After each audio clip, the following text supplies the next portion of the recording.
Bonsoir à tous. Merci pour votre présence. J'ai envie de vous dire, imaginez que sur votre chaise, il y avait un petit carambar et que vous l'ouvrez et puis évidemment, vous lisez la blague. Et imaginez la blague carambar qui serait quel est le comble, parce que c'est souvent ça les blagues carambar, quel est le comble d'une fille qui manque de confiance en elle? Et là, vous retournez consciencieusement pour voir la réponse. C'est d'animer une conférence sur l'estime de soi et la confiance en soi. Voilà, et ça, c'est à peu près mon histoire. C'est-à-dire que je me rappelle encore au Châtaignier, en primaire, où la directrice, mademoiselle de Laïter, me disait, peut-être qu'il y en a qui sont passés par là, où elle me disait mais Caroline, mais si seulement tu avais confiance en toi. Donc voilà, vous voyez, ça a duré un certain nombre d'années. Et en fait, j'avais cette parole en tête, mais simplement, je ne voyais absolument pas quoi faire de ce manque de confiance en moi. Voilà. Donc j'ai avancé avec ça. Et à 30 ans, je découvre un atelier, je découvre une personne qui présente un peu comme... j'étais à une conférence comme ça, d'ailleurs, un peu comme vous ce soir. Et là, à la fin de la conférence, moi, ça me fait tilt direct. Je me dis, ça me parle. Je veux aller plus loin, je veux mieux me connaître, je veux comprendre ce qui se passe en moi, ce qui fait que j'ai ces freins, que je suis pas à l'aise avec moi. Donc j'ai fait cet atelier, passionnée déjà par l'humain, par cette envie de comprendre la psychologie, comment je fonctionne, etc. Et au fur et à mesure de l'atelier, donc sur grandir dans l'estime de soi, je découvre des choses très concrètes qui me permettent de changer intérieurement et aussi du coup dans ma relation aux autres, que ce soit familiale, que ce soit les relations sociales en général. Alors à la fin, j'ai dit à l'animatrice, mais écoute, c'est ça ce que je veux faire. C'est ça ce que je veux faire. Alors je vais remettre en route en même temps. Hop.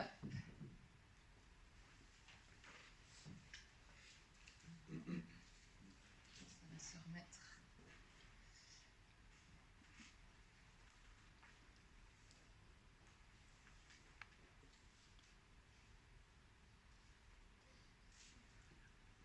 Ça n'a pas l'air de...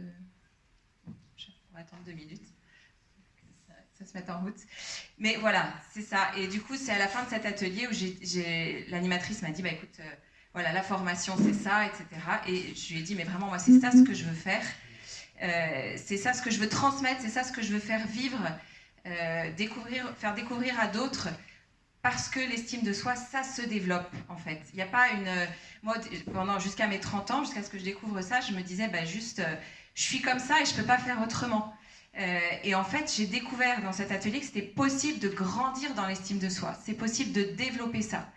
Donc, que ce soit pour vous-même ou que ce soit pour vos enfants, j'ai vraiment déjà de vous donner ce message que l'estime de soi peut grandir, l'estime de soi peut se développer. C'est aussi, on trouve aussi notre mission souvent là où on a été blessé, vous voyez, donc ça a beaucoup de sens pour moi de transmettre chaque fois que j'ai l'occasion de faire vivre ça, donner l'occasion de grandir dans l'estime de soi, nos blessures ou nos fragilités, souvent c'est là que ça a du sens pour nous de nous donner, et voilà, donc ça a été aussi lumineux, pour moi, et ça avait du sens dans ma mission de vie de mettre cette dimension de faire grandir dans l'estime de soi, puisque j'en avais tellement manqué. Et c'est encore aussi, en fait, grandir dans l'estime de soi, c'est un chemin. C'est-à-dire que je ne peux pas dire aujourd'hui c'est acquis. Non, il y a plein de situations encore où je me retrouve, où je me dis, mais là, j'ai manqué d'estime de moi. Là, c'est encore, j'ai manqué de confiance en moi. Simplement, maintenant, j'ai compris ce qui se passe et du coup, comment me relever ou comment retrouver une sérénité intérieure par rapport à ça. Et comment grandir par rapport à ça. Alors, ce qui nous rassemble ce soir, donc, c'est ce thème-là, comment favoriser l'estime de soi de nos enfants et adolescents. Alors, je m'adresse à vous, bien sûr, avec cette formation Estimam, qui m'a vraiment fait découvrir tout ce travail possible sur l'estime de soi, mais aussi en tant que maman. Voilà, on a 4 enfants, entre 16 et 8 ans, donc des ados, du primaire, et c'est beaucoup avec eux aussi que j'apprends, parce que finalement nos enfants, en fait, nous renvoie quand même à nous-mêmes et à notre enfance et ensuite à notre adolescence. Et ce qui se passe entre eux et nous est très lié à qui on est nous-mêmes, en fait, et à ce qui se passe à l'intérieur de nous. Donc, en fait, en abordant ce thème, c'est vrai que je vous invite à être prêt aussi à faire le lien avec vous-même. Pas dans une optique, on n'est pas là dans une optique, quand on vise la croissance, on enlève le jugement. Vous voyez, on n'est pas là pour se culpabiliser, pour se juger, non, ça c'est juste des freins qui nous empêchent d'avancer. Donc moi, je vous invite à être là ce soir vraiment en disant, peut-être qu'il y a des prises de conscience plus ou moins agréables, j'en sais rien, mais en tout cas, de se dire, on est là pour avancer, c'est ça qui nous réunit ce soir, c'est ce désir de grandir. Et moi, c'est aussi, je continue en fait sur ce chemin, vous voyez, donc je m'adresse à moi-même en préparant ce genre de conférence. Qu'est-ce que je me dis à moi-même aussi? Voilà, alors la source, donc c'est, je vous disais, l'association Estimam. Jean Montbourquette, peut-être certains connaissent des livres, Grandir, de l'estime de soi à l'estime du soi, comment pardonner, des livres sur le deuil, sur découvrir sa mission. Voilà, c'est ça les grands thèmes de Montbourquette. À force d'accompagner des personnes, il s'est rendu compte que l'estime de soi, c'était vraiment comme des racines. Vous voyez, c'est pas un but en soi. Le but, c'est plutôt de devenir soi-même, de prendre sa place, de rayonner dans le monde, de pouvoir se donner dans le monde, là où est notre place, là où on est attendu. Mais si on n'a pas cette saine estime de nous, eh ben ça va nous donner plein de freins pour aller vers ça, justement, pour être simplement la personne que l'on est et nous donner là où on pourrait se donner. Montbourquette, il était prêtre et psychologue, et c'est aussi pour mon choix de cette formation et de cette approche, c'est de pouvoir prendre en compte ces deux dimensions de la personnalité, à la fois la psychologie et l'âme de la personne. Montbourquette avait un message dans sa mission de vie, c'était « dites au monde, dites aux hommes, dites aux personnes qu'ils ont une âme ». Et voilà, donc c'est vraiment cette approche-là de se dire, qu'est-ce que moi je peux faire avec ma volonté, avec mon intelligence, qu'est-ce qui est l'ordre de ma responsabilité de faire pour guérir mes blessures, pour améliorer ma façon d'être, ma façon de me comporter, etc. Et puis, en même temps que je me mets en marche sur ce chemin, avec tout ce que moi je peux faire, de m'ouvrir à la grâce qui va venir soutenir ce travail de croissance, qui va venir l'accompagner. Voilà, c'est vraiment de mettre ces deux dimensions, de tenir ces deux dimensions ensemble.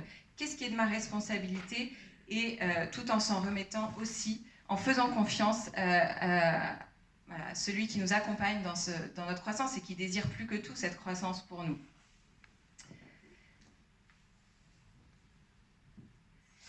Alors, pour démarrer, je voulais vous donner ces deux phrases qui sous-tendent en fait, qui sont le regard que nous on reçoit de cette présence intérieure aimante. Hein, tu as du prix à mes yeux et je t'aime. Et de pouvoir, nous aussi, pour favoriser l'estime de soi de nos enfants, c'est de porter sur eux ce regard. Alors, on va voir concrètement quel regard on peut poser et comment faire quand c'est pas si facile. Mais voilà, de pouvoir se laisser habiter en tout cas par ça. Tu as du prix à mes yeux et je t'aime. Il est bon que tu vives, cela change quelque chose au monde. De pouvoir porter ce regard sur nos enfants tel qu'il est. Il est bon que tu vives, cela change quelque chose au monde.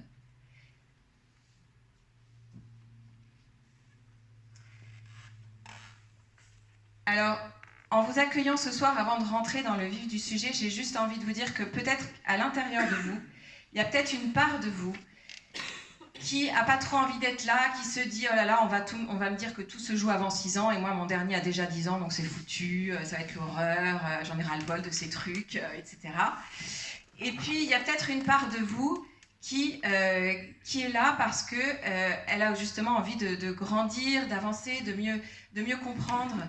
Et moi, j'ai envie vraiment de vous accueillir avec toutes ces parts-là et que vous puissiez être là ce soir avec tout ça, vous accueillir avec tout ça. Alors, pour rentrer dans le sujet, je voudrais commencer par préciser de quoi on parle quand on parle d'estime de soi. Chez Montbourquette, c'est très clair, et c'est que l'estime de soi, il y a deux aspects. Il y a l'estime de sa personne, donc pour sa personne, pour l'être, pour qui je suis, Et ça, c'est l'amour de soi. C'est le fait de grandir, permettre à notre enfant de savoir qu'il est aimable, qu'il est digne d'être aimé tel qu'il est. Ça veut dire avec son corps, avec ses qualités et ses défauts, avec ses émotions, que peu à peu, il puisse grandir dans cette conviction qu'il est digne d'être aimé tel qu'il est. Ça, c'est l'estime de sa personne. L'autre aspect de l'estime de soi, qu'on appelle la confiance en soi, c'est en fait la confiance dans ses compétences, dans ses capacités à faire, que notre enfant puisse avoir cette confiance qu'il a des compétences propres et qu'avec ces compétences-là, il a une place à prendre dans ce monde. Quelles que soient ses compétences, différentes de son grand frère, de sa grande sœur, du voisin, du cousin, de la cousine. Mais c'est d'avoir, nous, comme parents, cette conviction que, quelles que soient ses compétences, il a une place à prendre. Pour pouvoir lui transmettre cette confiance, c'est déjà nous en être convaincus.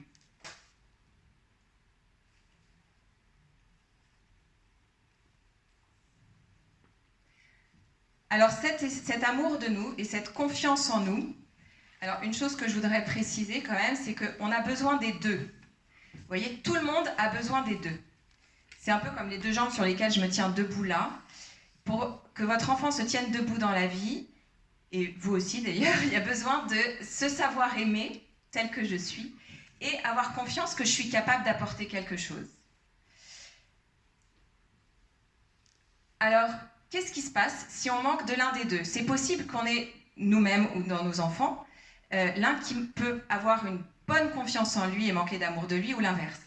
Une personne un enfant qui a un bon amour de lui mais qui manque de confiance en lui, c'est sans doute un enfant qui sera plutôt gentil, qui va chercher à correspondre un peu à tout ce que vous attendez de lui, et il aura plus de difficultés à prendre des initiatives, à oser faire des choses. Ce sera peut-être compliqué pour lui de persévérer quand il y a des obstacles. Voilà, ce manque de confiance va peut-être rendre tout ce qui est de l'ordre de l'agir plus compliqué. À l'inverse, une personne qui a une bonne confiance en elle, mais qui manque d'amour d'elle-même. Ça, c'est une personne qui sera du coup tout à fait capable de faire des choses, qui va oser... Pardon, je prends les pieds. Qui va oser faire des choses, oser prendre des initiatives, oser... Voilà. Mais ce qui peut se passer, c'est qu'en faisant des choses, il y ait au fond de lui, au fond de cet enfant, au fond de cette personne devenue adulte, une recherche d'être aimé pour ce qu'il fait. Vous voyez, et du coup, ça pourrait l'amener à faire des choses qui ne lui correspondent pas vraiment, parce qu'il y aura cette recherche d'être aimé, que ce soit de ses pairs, de ses amis, et adultes du milieu dans lequel on évolue. Voilà. Donc, vous voyez, cette importance de développer les deux, d'être conscient de pouvoir nourrir l'amour de soi et la confiance en soi chez nos enfants, pour qu'il puisse être libre, en fait, se sachant aimé tel qu'il est, il puisse être libre, du coup, de faire ce qui va lui correspondre, ou ce qui vos attentes ou pas vos attentes, etc. Vous voyez, et du coup, là, dans la confiance en soi, on pourra agir, bien sûr, sur ce qu'il fait, on pourra dire c'est bon ou c'est mal, mais parce qu'il y aura une distinction avec l'être de sa personne, avec qui il est. Donc on reviendra là-dessus, mais c'était pour poser déjà ces deux racines-là de l'estime de soi. Alors qu'est-ce qui influence l'amour de nous et la confiance en nous? Qu'est-ce qui vient nourrir ça, de façon favorable ou défavorable? C'est l'ensemble des jugements intérieurs que l'on porte sur notre personne et sur ce que l'on fait. Nous, en fait, les humains, on passe un temps fou à nous juger, à nous évaluer, à nous comparer souvent. Et en fait, ces jugements, s'ils sont favorables, ça va nourrir un bon amour de nous et une bonne confiance en nous. Mais s'ils sont nuisibles, ça vient petit à petit détruire cette estime de nous, cette confiance en nous.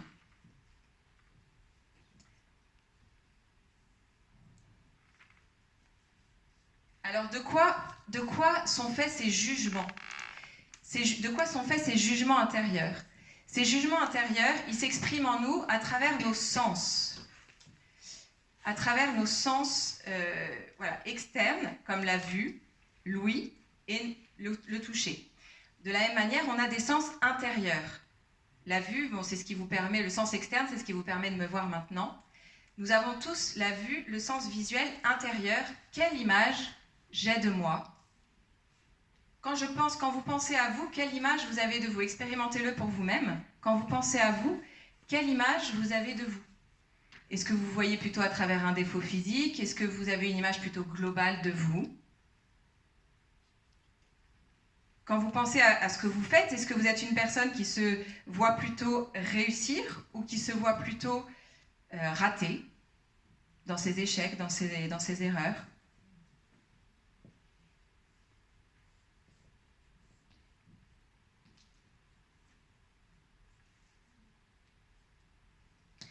Ces images, en fait, ça se passe à l'intérieur de vous et ça va avoir une influence, c'est aussi à l'intérieur de votre enfant, et ça a une influence ensuite sur sa relation aux autres.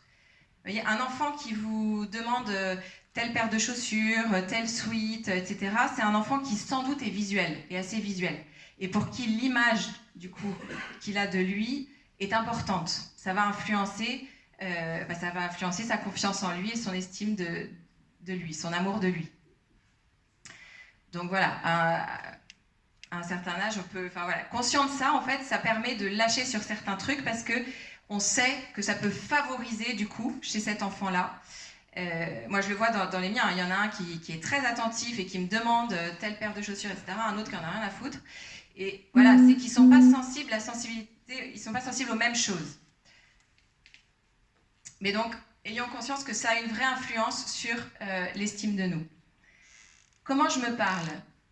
Qu'est-ce que je me dis souvent? Donc ça, pour prendre conscience de votre dialogue intérieur, là aussi, on a le sens auditif externe qui vous permet de m'écouter ce soir. Et puis le sens auditif intérieur, c'est qu'est-ce que vous vous dites à l'intérieur de vous?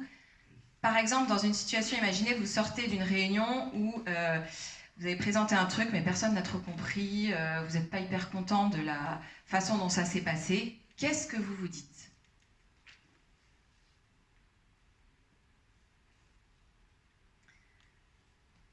Voilà, selon ce dialogue intérieur, vous voyez, si vous êtes une personne qui se dit, bon, voilà, ça s'est pas bien passé, clairement, j'avais pas vachement préparé, je pense que, voilà, ce que j'apprends là, c'est que la prochaine fois, il faudra clairement que je prépare un peu plus pour être à l'aise et pour que ça se passe bien.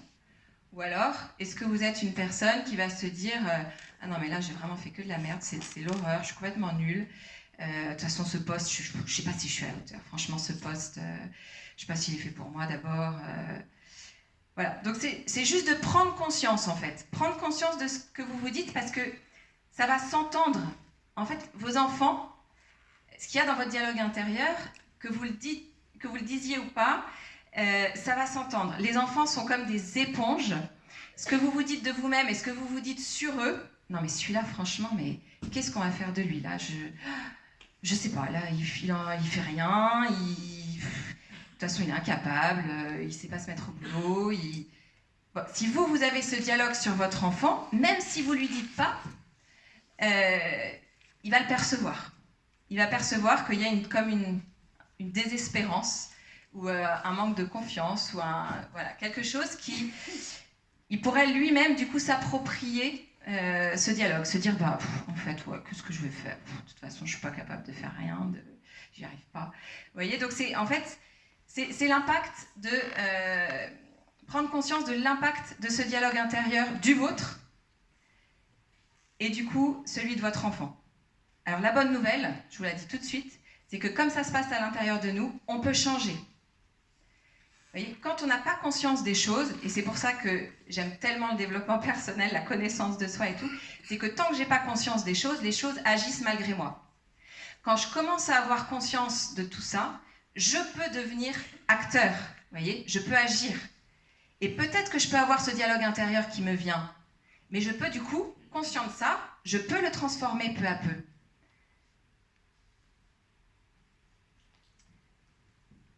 Donc tout est encore possible. Comment je me vois, comment je me parle et comment je me sens le plus souvent dans ma vie. Le troisième sens, c'est les émotions. Le kinesthésique, c'est tout ce qui est touché, mouvement. Et puis, comment je suis touchée à l'intérieur, c'est notre monde émotionnel, c'est toutes nos émotions. Donc, est-ce que vous êtes une personne qui vit plutôt des émotions agréable dans la vie, face à votre travail, à ce que vous avez à faire, à qui vous êtes? Est-ce que vous vivez plus du malaise, du stress, de l'inquiétude régulièrement? Ou est-ce que vous vivez plutôt de la confiance, de la sérénité, de la joie, de la force? Voilà, là aussi, c'est juste une prise de conscience bah tiens, voilà, moi, on verra tout à l'heure, mais dans les choses qui peuvent être aidantes, par exemple, prendre conscience de qu'est-ce que vous vous dites sur la vie. Est-ce que vous dites la vie, non mais la vie c'est un champ d'obstacles? Ou est-ce que vous vous dites la vie, c'est un chemin plein de possibles? Vous voyez, ça influence énormément ce que vous allez transmettre à vos enfants. La difficulté à croire qu'il y a des belles choses à vivre, le travail, c'est le pain somme, c'est juste l'horreur. Vous voyez, quelle est ma métaphore de la vie, du travail, où le travail, il y a du bon, il y a de la difficulté, mais du coup, je me dépasse. Je ne sais pas ce qu'on pourrait trouver comme métaphore pour le travail, mais vous pouvez penser en tout cas à ce qui vous vient comme métaphore. C'est intéressant pour ce que vous transmettez aussi, du coup. Voilà, donc comme je disais, tous ces sens, ils se passent à l'intérieur de vous, à l'intérieur de vos enfants. Et en fait, c'est intéressant pour vous maintenant de savoir, parce que voilà, de prendre conscience de ça, pour vous-même, et puis aussi parce que vous allez pouvoir percevoir chez vos enfants dans ce qu'ils disent. Un enfant qui rentre de l'école en disant ah non mais j'ai tout raté, je suis trop nul, c'était horrible ce truc, etc. Bah là, il vous dit, il vous exprime son dialogue intérieur. Donc là, vous allez pouvoir l'accompagner là-dessus, sur son dialogue intérieur. On va voir ça tout à l'heure qu'est-ce qu'on peut dire par rapport à ça. Vous voyez, ou justement un enfant qui s'inquiète de comment il est habillé, bah, il est dans l'image de lui. Donc là aussi, vous pouvez l'accompagner. Est-ce que vraiment c'est important pour toi? Mais tes amis, tu crois que c'est vraiment ça ce qui compte pour eux? Ça pose peut-être une question sur tes amis. Vous voyez, l'accompagner dans l'image et en même temps, voilà, c'est ça, dans l'image, dans le dialogue ou dans ses émotions. Alors, nos enfants, tout ça, là, ces dialogues, ces images, ça vient en effet de leurs parents, leurs enseignants, leurs amis proches et leurs pères, les enfants du même âge, les jeunes du même âge. Je vous ai mis ces images du miroir parce que nous tous, parents, enseignants, les pères, les amis, toutes ces personnes-là, importantes dans la vie du jeune, sont ces miroirs dans lesquels le jeune apprend à se connaître. Si ce miroir reflète des belles choses, des choses positives, encourageantes, valorisantes, il va avoir ce même regard sur lui. Si ce miroir reflète des incompétences, des manques, des erreurs, voilà, il va avoir aussi ce regard sur lui. Donc c'est là, en fait, le jeune, cette estime de lui, elle ne va pas venir toute seule. C'est la même chose pour nous d'ailleurs, un adulte qui dans son job ne reçoit jamais de feedback, mais c'est naturellement qu'il va finir par se remettre en question. Zéro feedback, c'est en fait qu'est-ce que je fais finalement? Est-ce que c'est bien? Est-ce que c'est mal? Est-ce que c'est ce qu'on attend de moi? Est-ce que je suis à la hauteur? Est-ce que pas du tout? Et donc à tout âge, on a besoin de ces feedbacks qui nous permettent ensuite de voler de nos propres ailes. Mais on a besoin de ce retour extérieur. Et nos jeunes encore plus, nos enfants encore plus. C'est comme ça qu'ils vont se connaître en fait. Même si vous avez l'impression qu'ils s'en foutent complètement de ce que vous dites, en réalité, ils se construisent vraiment en miroir de ce que vous allez leur donner à connaître d'eux-mêmes. Alors, ce qu'on peut refléter à nos enfants, lorsqu'on reflète à nos enfants, il y a deux choses qu'on peut leur refléter, deux manières de les faire grandir dans cette estime d'eux-mêmes. Ça va être l'expérience et les feedbacks. Alors, l'expérience, c'est-à-dire c'est proposer à nos enfants des expériences qui correspondent bien sûr à leur âge. Proposer une expérience, par exemple, tiens, tu rentres au collège, tu vas être capable d'aller en bus tout seul au collège maintenant. Alors peut-être vous allez faire le trajet, parce que pour qu'il soit en confiance, c'est de l'accompagner dans cette nouvelle expérience. Donc, faire le trajet en bus avec lui. Si c'est un enfant du primaire, si c'est une nouvelle expérience, c'est faire un gâteau, ça va être de faire avec lui, l'accompagner une première fois, lui expliquer, voilà. En fait, que les nouvelles expériences ne soient pas un lâcher comme ça, mais si tu es capable, vas-y, tu vas le faire, ou là, il y a des gros risques qu'il soit en situation d'échec. C'est plutôt, je propose une nouvelle expérience et j'accompagne pour que le maximum soit fait, en fait, pour qu'il ait des chances de réussir. Une expérience réussie, donc que ce soit faire un gâteau, que ce soit aller au skatepark, faire du skate, de la trottinette au skatepark, là, faire les nouveaux trucs. Ça, c'est permettre à nos enfants, en fait, de faire des expériences, et une expérience réussie, du coup, ça lui donne de croire qu'il est capable. Et donc, ça l'encourage à de nouvelles expériences. La première fois que votre ado va aller tout seul en train chez ses grands-parents, par exemple, et il y a un changement à faire, vous allez prendre le temps, bien sûr, de lui expliquer, prendre le temps de bien visualiser avec lui le quai de la gare, sur comment tu fais pour changer, etc. Prendre ce temps de mettre en confiance, de donner tout pour qu'il réussisse. Et une expérience réussie va lui permettre de se dire « je suis capable de faire ça ». Et du coup, de susciter d'autres expériences, de lui permettre de vivre d'autres expériences. Donc, proposer des expériences, mettre en confiance pour que ces expériences soient accompagnées vers la réussite de l'expérience. Et puis, il y a une autre situation qui est quand mon enfant me demande, alors oui, je termine avec ça, c'est que si l'expérience est ratée, je recommence. Eh bien, c'est pas grave, on reprend, vous voyez. Et là, votre dialogue intérieur, il est hyper important face à l'erreur, face à l'échec. C'est pas grave, les œufs sont tombés par terre. Bon, bah, c'est pas grave, on ramasse. C'est un peu pénible à ramasser, tu vas voir. Donc peut-être que la prochaine fois, tu te mettras au-dessus d'un bol pour au moins que ça ne tombe pas par terre. Mais voilà, c'est votre réaction face à l'erreur, réaction face à la bêtise. Lui, c'est là où il va apprendre. Tiens, quand je fais une bêtise, je peux réparer. C'est pas forcément grave, en fait. Je peux réparer. Je peux m'excuser aussi et réparer. Vous voyez, si vous, votre réaction, c'est de dire « Ah non, mais c'est l'horreur, mais c'est pas possible, mais t'es maladroit, mais enfin, je te demande de casser 3 œufs, et puis ça y est, ils sont tous par terre, là, maintenant. » Bon, bah ça, en fait, ça peut créer chez lui juste la peur de recommencer, la peur de...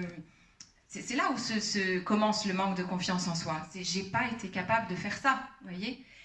Et vous avez toutes les bonnes raisons, en fait, à ce moment-là, vous voyez, de réagir comme ça, hein. C'est juste de prendre conscience de l'impact que ça peut avoir, parce qu'il est toujours temps, plus tard, de revenir et de dire « Attends, je me suis énervée, mais en fait, on va le refaire, ce gâteau. On va le refaire. » Vous voyez, donc ça n'empêche pas, on peut toujours rattraper.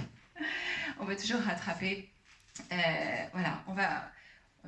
et pareil, avec vos jeunes, les plus grands, qui ont pu ne pas réussir quelque chose, ben, voilà, face à l'erreur, comment je réagis, qu'est-ce que je transmets à ce moment-là dans ma réaction face à l'erreur. Donc ça, c'est quand vous proposez une expérience à votre enfant. L'autre situation qui peut se produire, c'est que votre enfant vous demande « Ah bah tiens, maman, j'aimerais bien aller au skatepark, là, faire le U, m'entraîner, il a 8 ans. » Il vous dit ça. Et là, en fait, vous pouvez avoir différentes réactions. Soit pas de problème pour vous, vous êtes trop contente qu'il aille faire du sport, etc. Soit cette expérience, pour vous, elle vous met en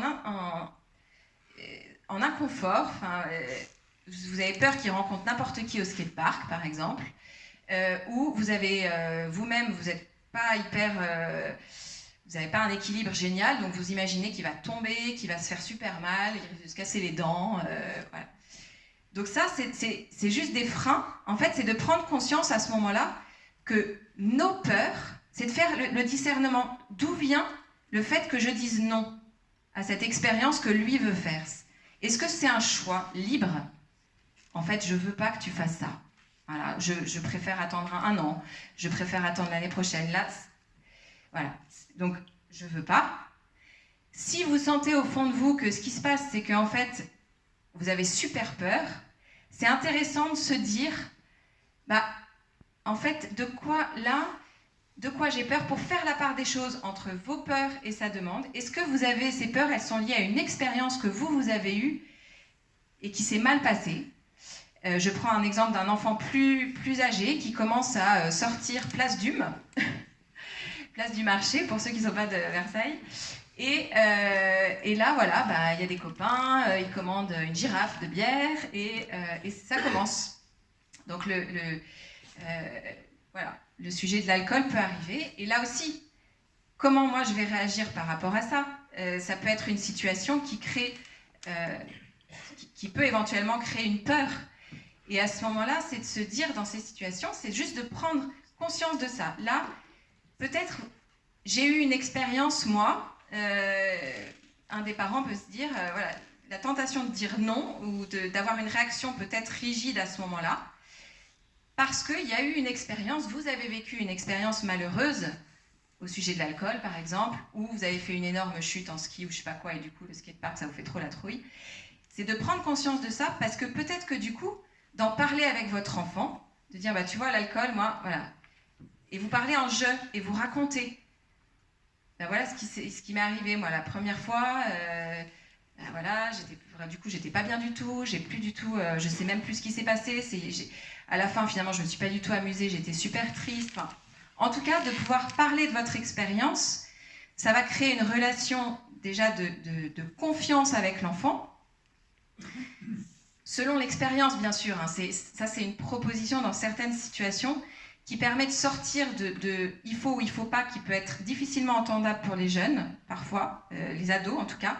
En revanche, une expérience personnelle, là il se rend compte que ses parents se confient, donc il sera plus capable de se confier si le jour où il lui arrive un truc, voilà, une erreur, une bêtise, etc., parce que vous l'aurez fait vous-même.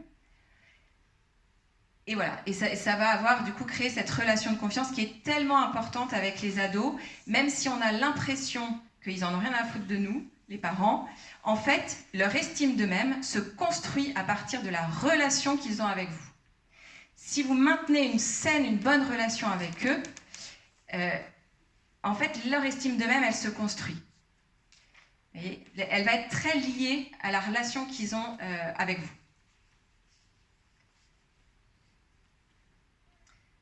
Voilà, donc ces expériences, voilà, ces situations où nos enfants nous demandent de faire des expériences, et là juste de prendre conscience en fait, parce qu'il peut y avoir,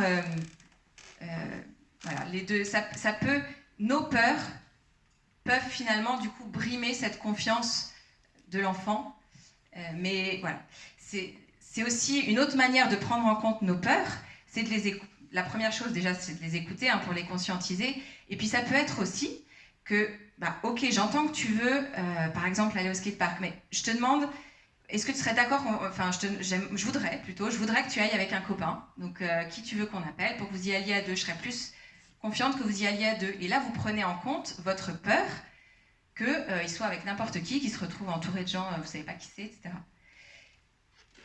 Votre peur qu'il se fasse mal, bah, je te demande de mettre un casque et des protections pour les genoux, je sais pas quoi. Mais vous voyez, c'est un exemple tout simple, mais en fait, qui peut être remis dans plein d'autres situations, de prendre en compte votre peur pour mettre ensemble cette nouvelle expérience que l'enfant souhaite faire, qui pourrait lui donner confiance aussi, et vous-même. Vous voyez, au lieu de c'est soit toi, soit moi, c'est ensemble comment on peut prendre soin de toi et de moi dans notre décision là, dans ce qu'on va choisir.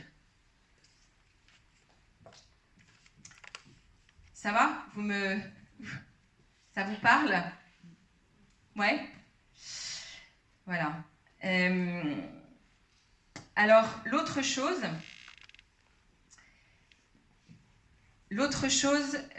pour faire grandir dans la confiance, dans ce miroir qu'on est pour nos enfants, donc c'est par rapport à ces expériences, et puis par rapport au feedback. Les feedbacks que l'on va donner à nos enfants, là aussi, ils en ont besoin. Ils ont besoin d'entendre ce qu'ils réussissent, ils ont besoin d'entendre ce que vous appréciez chez eux, ils ont besoin d'entendre ce qui marche, ce qui va leur donner confiance, de félicitations, des bravos, etc. Donc ça, on va rentrer un peu plus dans comment faire ces feedbacks. Mais n'hésitons pas à répéter ce qui nous semble bon de dire et d'exprimer à nos enfants, parce que sans ces feedbacks, ils ne savent pas. Ils ne savent pas ce qui est aimable en eux, ils ne savent pas qu'ils sont capables de choses. Donc en ce sens-là, en tant que parent, on peut vraiment être facilitateur ou obstacle, vous voyez, de cette estime d'eux-mêmes.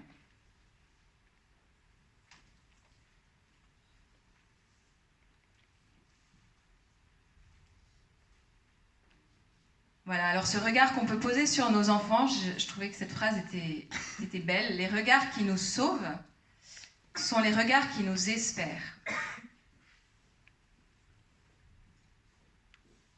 Poser ce regard d'espérance sur nos enfants.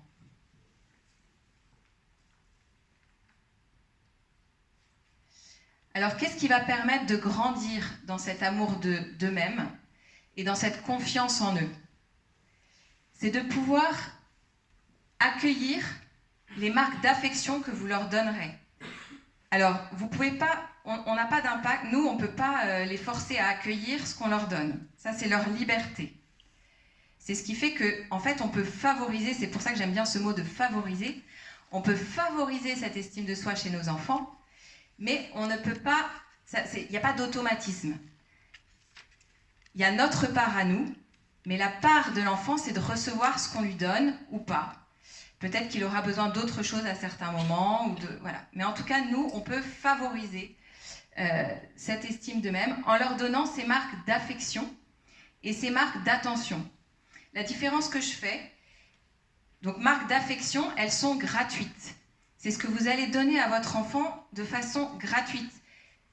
C'est pas parce qu'il vient de rapporter une super note ou de rendre un service. Non, ça va être la marque d'affection, c'est l'amour que vous donnez à travers ce geste d'affection, à travers cette écoute que vous avez pour lui au moment où il vous raconte son truc. Et ça, du coup, il y a quelque chose de l'ordre de la gratuité, vous voyez, dans la marque d'affection. La marque d'attention, elle est conditionnelle parce qu'elle est liée à un service qu'il a rendu, à justement une bonne réussite, quelque chose qu'il a réussi en particulier. Et donc ça ne nourrit pas la même chose. Vous voyez, la marque d'affection va nourrir le fait qu'il se sait aimé tel qu'il est, indépendamment de ce qu'il fait. Et la marque d'attention va lui donner confiance dans sa capacité à faire de belles choses.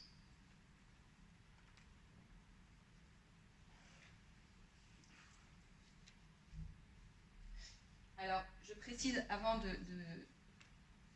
faire ça, je voudrais préciser que quand il y a une confusion, et nous, on a pu vivre ça dans notre histoire, voilà. Mais quand il y a une confusion entre les marques d'affection et les marques d'attention, qu'est-ce qui peut se passer dans la tête de notre enfant? Si il vient de vider le lave-vaisselle et à ce moment-là, où il rapporte une super note, et là, vous le prenez dans vos bras, « Ah, merci mon chéri, t'es vraiment génial, etc. » En fait, le prendre dans les bras, c'est une marque d'affection, vous voyez? Et qu'est-ce qui va se passer à ce moment-là? Il risque de, inconsciemment, s'intégrer en lui qu'il est aimable quand il fait un truc bien. En particulier, un truc qui est attendu de ses parents. Voilà. Donc, ou quand il rapporte une bonne note, ah bah tiens, là, il a le droit à un gros câlin, un gros bisou, etc. Donc là, s'inscrit en lui peu à peu cette croyance qu'il a besoin de faire des trucs bien pour être aimé. Ou de faire ce qu'on attend de lui pour être aimé. Donc voilà, cette invitation à discerner entre là, à pouvoir distinguer en fait marque d'affection qui va être gratuite et marque d'attention qui va être liée à ce qu'il a fait. Et ça ne va pas nourrir la même chose chez lui.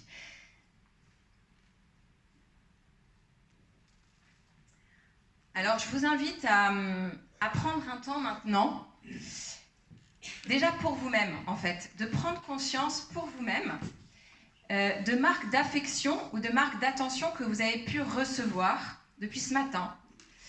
Vous voyez, pour prendre conscience de comment vous les recevez aussi, ces marques d'affection. Donc je vous ai mis des exemples, tout ce qui est de l'ordre de l'affection, donc c'est le câlin d'un enfant, carte postale d'un filleul, un petit SMS d'un bon copain, fête d'anniversaire, l'anniversaire, c'est la personne qu'on célèbre. Voyez, ne privons pas d'anniversaire nos enfants. Ils ont pu faire une énorme connerie et ils vont payer la conséquence de cette connerie. Mais ils ne méritent pas d'être privés d'anniversaire parce qu'ils ne sont pas cette bêtise qu'ils ont faite. Voyez, ils sont bien plus que ça. Ils ont fait une grosse bêtise et il va y avoir des conséquences. Mais l'anniversaire, c'est la personne qui est célébrée. Donc, voilà. Écoute de mon mari, de ma femme. Donc ça, c'est parce que là, c'est de prendre déjà un temps pour vous-même, de pouvoir juste recevoir ce soir, en conscience, les marques d'affection que vous avez reçues aujourd'hui. Et puis recevoir aussi en conscience les marques d'attention que vous avez reçues aujourd'hui. Donc ça peut être lié à votre travail, un feedback de votre manager, de N+2, une copine qui vous remercie pour un service que vous lui avez rendu, un compliment que vous avez reçu, un remerciement pour un service rendu, pour une action que vous avez faite, des félicitations. Alors je vous laisse quelques minutes, juste pour identifier ça pour vous.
Et puis, ça va, vous en avez ? Vous avez pris conscience, ouais, vous avez pu noter certaines, enfin, en tout cas, une fois que vous les avez, posez-vous cette question, qu'est-ce que j'en ai fait en fait aujourd'hui ? Qu'est-ce qui s'est passé quand on m'a fait ce compliment, quand j'ai reçu ces remerciements ? Est-ce que j'ai plutôt minimisé ? Non, mais c'est rien, c'était très simple, hein, t'inquiète pas. Oui, voilà. Ça peut parler de notre manière d'accueillir ça, ou pas. Est-ce que j'ai plutôt évité d'être le sujet de la discussion, par exemple, ou ce compliment que quelqu'un commençait à me faire ? Est-ce que j'ai laissé effleurer ou est-ce que j'ai laissé entrer en moi ? Est-ce que vous avez laissé entrer en vous pour vous en nourrir ?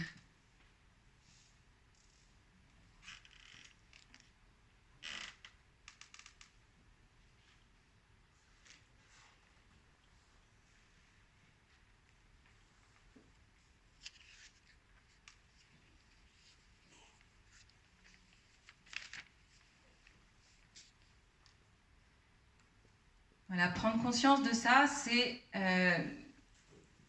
en fait, encore une fois, hein, c'est parce qu'il y a sans doute un lien avec cette manière que vous aurez lorsqu'un enfant va revenir et dire « je suis hyper content pour tel truc, etc. » Comment vous accueillez ça ? Vous voyez, le fait qu'il soit fier, par exemple, sa fierté.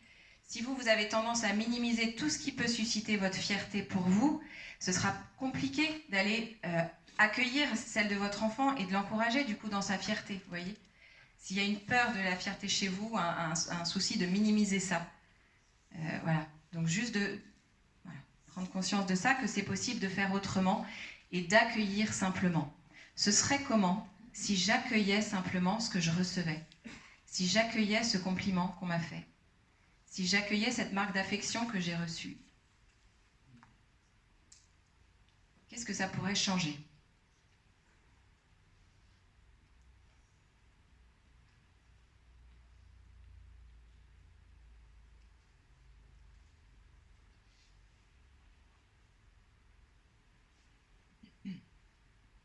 Alors maintenant que vous avez fait ça pour vous, je vous invite à à fermer les yeux un instant, juste pour vous mettre en présence de chacun de vos enfants, de voir leur visage.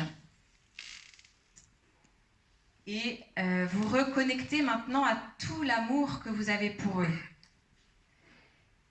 Commencez par prendre conscience de comment vous les avez quittés.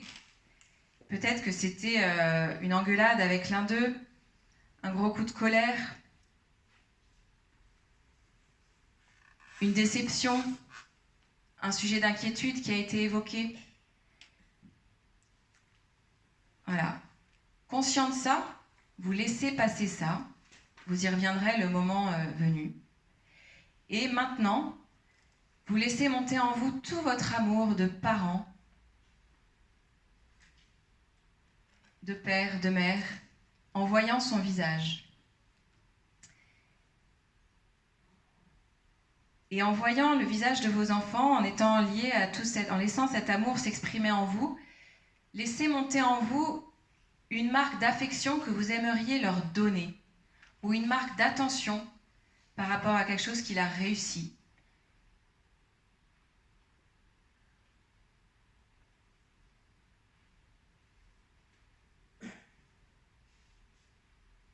Et quand vous les avez, ces marques d'affection ou d'attention que vous voudriez leur donner, vous pouvez noter sur les post-it que je vous ai mis sur les feuilles. Voilà.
Ça va, est-ce qu'il y en a qui ont besoin d'une minute encore? Vous me faites un signe de la main, ceux qui veulent une minute? Non, c'est bon pour vous. Voilà. Bon. Je vous invite à pouvoir donner peut-être demain, ou quand vous le souhaiterez, pouvoir donner cette marque d'affection, cette marque d'attention à votre enfant, ou lui laisser le post-it sur son bol de petit-déj. Voilà. Alors bien sûr dans les marques d'attention, il y a aussi, donc dans les marques d'attention, c'est donc ce qui est lié à l'agir, d'accord? Dans les marques d'attention, il y a... ouais. Je vous ai pas mis le slide au bon moment, mais ça va, vous avez été inspirés pour les marques d'affection et les marques d'attention. Voilà. Dans les marques d'attention, il y a bien sûr les félicitations, les remerciements, remarquer tout ce qui est de l'ordre du progrès. Vous voyez, une chose vraiment, je trouve, qui aide tellement dans l'accompagnement de nos jeunes, c'est de remarquer, de voir les progrès qu'il fait. Ça nous permet de sortir de la comparaison à l'autre, vous voyez. Ce qui va compter, c'est la comparaison par rapport à lui-même. Voilà, là, tu as progressé. Là, je vois que c'est mieux que la dernière fois. Voilà, on reviendra là-dessus tout à l'heure. Et une autre chose aussi, comme on est dans l'agir, c'est aussi le lieu, bien sûr, de donner les limites. Et l'attention que vous allez leur porter, elle va s'exprimer aussi dans le fait de donner un cadre sécurisant, notamment pour ces expériences dont on parlait tout à l'heure. Ne laisser tout faire, l'enfant pourrait aussi bien se dire, en fait, il s'en fout de ce que je fais. Vous voyez, donc selon le parent qu'on est, on peut savoir de quoi on a plus besoin. Est-ce que j'ai plus besoin de mettre le cadre, d'affirmer le cadre, ou est-ce que j'ai plus besoin de prendre conscience de mes peurs, d'aller un peu discuter avec elles pour peut-être m'ouvrir à autre chose, aller construire quelque chose d'autre avec mon enfant. Vous voyez ? Là, ça dépend de chacun. On peut avoir besoin plus de l'un ou plus de l'autre selon les moments de notre vie, selon notre histoire personnelle, beaucoup. Voilà, notre personnalité.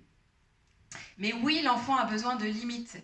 C'est Pascalide qui dit ça, que l'enfant est habité par une infinité, donc il ne peut pas avoir en lui l'infinité et la limite. C'est ce qui fait qu'il y a besoin d'éducation. L'éducation va apporter la limite dans laquelle l'enfant va se construire, voilà, et dans un cadre sécurisé, sécurisant, et de maintenir la limite, de maintenir le cadre. Voilà. Donc c'est toujours cette, ces deux, voilà, de tenir les deux ensemble en fait, mais d'avoir conscience qu'en effet, à la fois il est habité par une infinité qui rend possible toute sa croissance. Vous voyez, une qualité qu'il n'a pas, il peut la développer.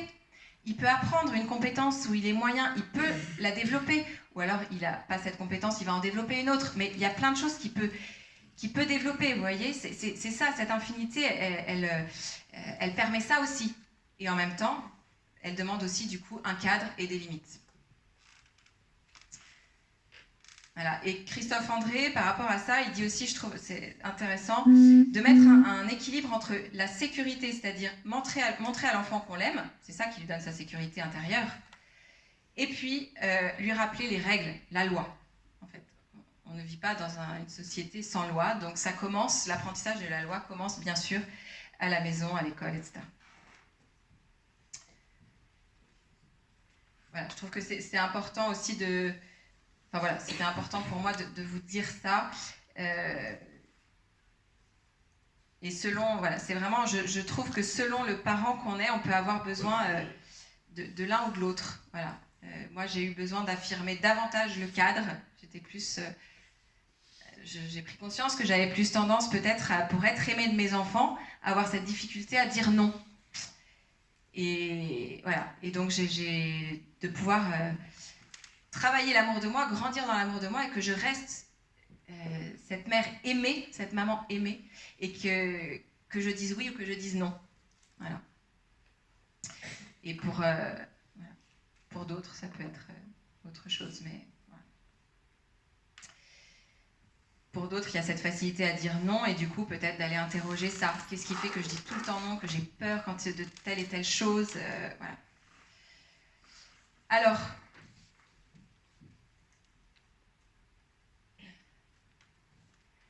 comment donner ces marques d'affection et d'attention que vous avez préparées là? Juste quelques petits trucs concrets.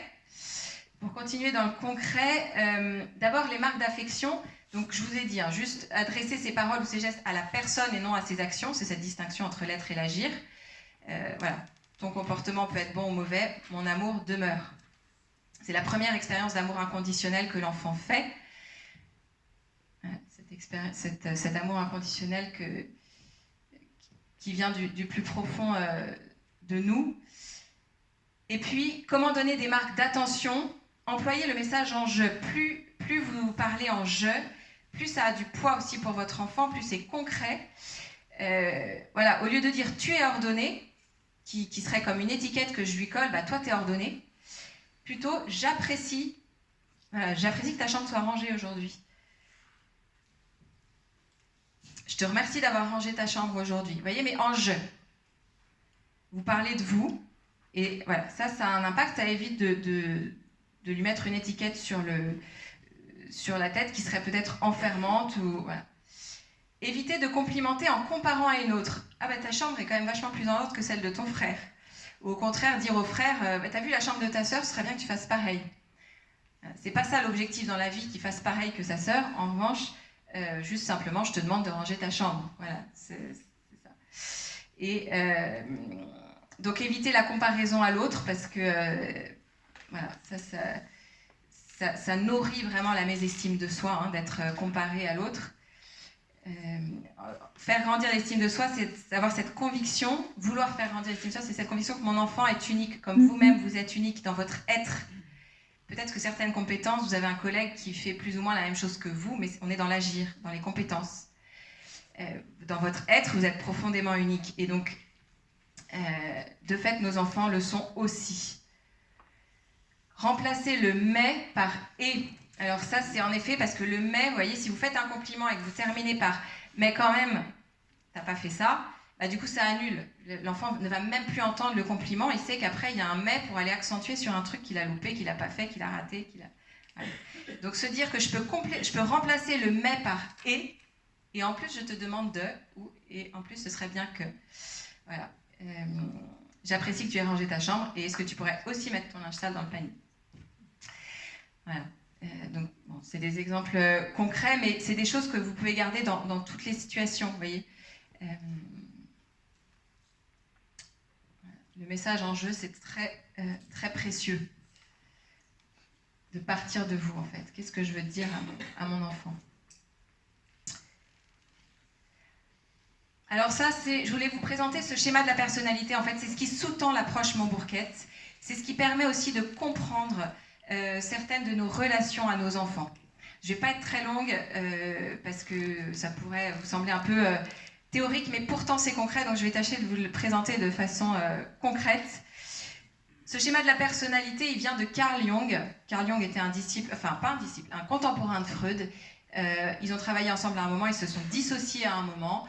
Et Montbourquette s'est beaucoup plus retrouvé chez Jung. Il a vu chez Jung la possibilité de lier psychologie, spiritualité et foi. Et lui, sa foi de prêtre. Voilà, de prêtre catholique. Donc, du coup, tout son travail se base sur ce schéma de la personnalité de Jung, qui est de reconnaître qu'au cœur de la personne, il y a une instance spirituelle. En France, les Jungiens, il n'y en a pas encore beaucoup. Montbourquette était canadien. En France, il y a beaucoup de freudiens. Et donc, voilà, c'est plus long d'arriver... c'est en train de se développer. Mais cette dimension spirituelle, elle est compliquée en France parce que c'est très lié au religieux et il y a du mal à reconnaître le spirituel pour lui-même. Donc, tout de suite, ça fait peur. Ce schéma de la personnalité, première instance, le moi conscient. C'est tout ce qui est conscient en vous. Ce que vous vous dites, comment vous vous parlez, comment vous vous voyez, tout ce qui passe par vos sens. Vous voyez, ça, c'est ce qui est conscient en vous. Vos désirs, vos souvenirs, vos jugements intérieurs. Voilà, ça, c'est le moi conscient. Très important de développer un ego, un moi responsable fort. Vous voyez, c'est le premier enjeu de l'estime de soi, c'est que notre enfant soit capable de dire oui, non, avec ça. Vous voyez, qu'il soit un jeu fort. C'est ce qui va lui permettre de ne pas se laisser harceler, de dénoncer quand c'est pas normal qu'on lui dise telle chose, etc. La persona, c'est tout ce que je développe pour correspondre aux attentes. Quand vous étiez enfant, tout ce que vous avez développé fait pour correspondre aux attentes de vos parents, ados, à vos groupes de copains. Plus tard, au milieu dans lequel vous êtes arrivé, vous avez évolué, vous êtes installé, voilà. Tout ce que vous faites pour correspondre à ces attentes sont réelles ou imaginaires. Vous voyez, soit on vous a dit,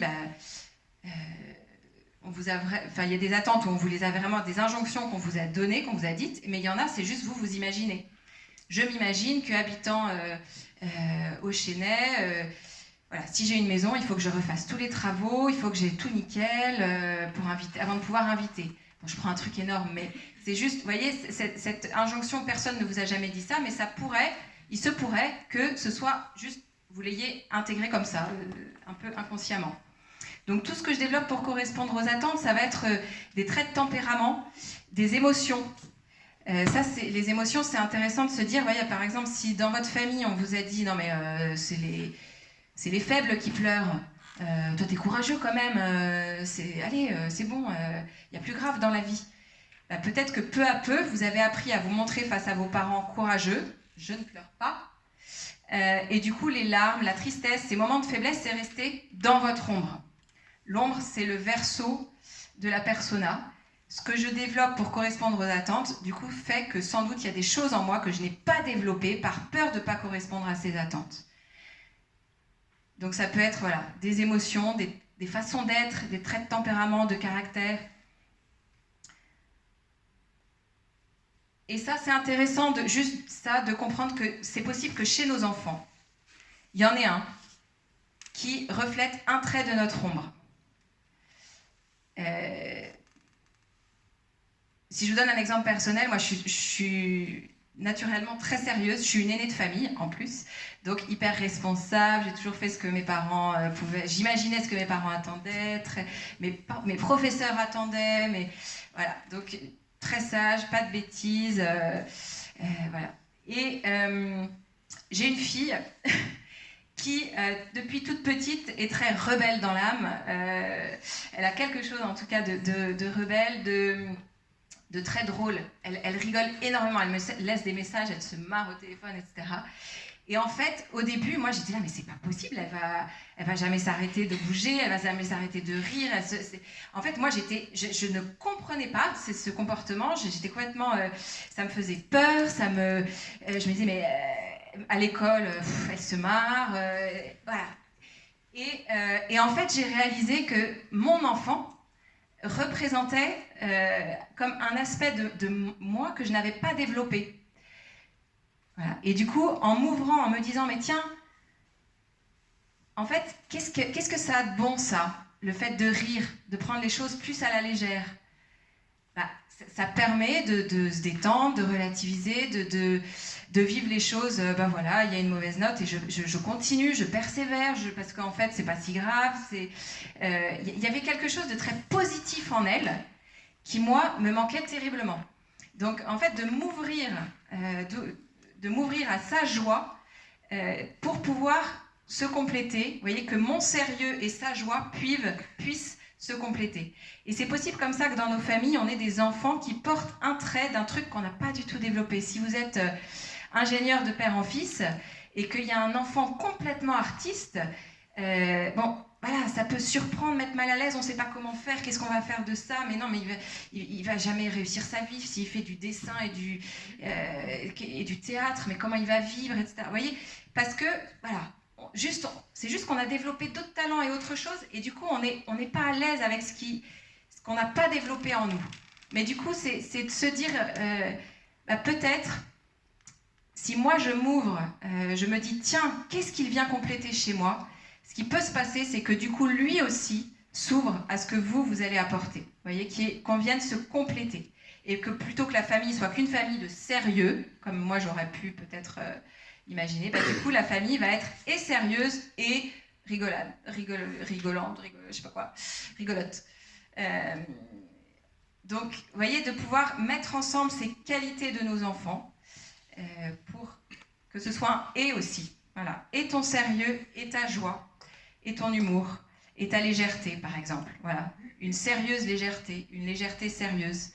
Voilà. De mettre ça ensemble.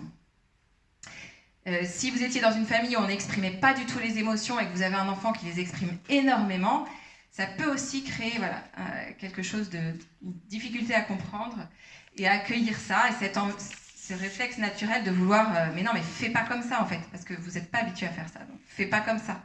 Voilà. Donc là, c'est toujours intéressant de faire le lien avec soi. Voilà. Qu'est-ce que ça dit de moi ? Qu'est-ce que ça dit de moi ? Qu'est-ce qui fait que je réagis comme ça si fortement à cette attitude de mon enfant ? Voilà.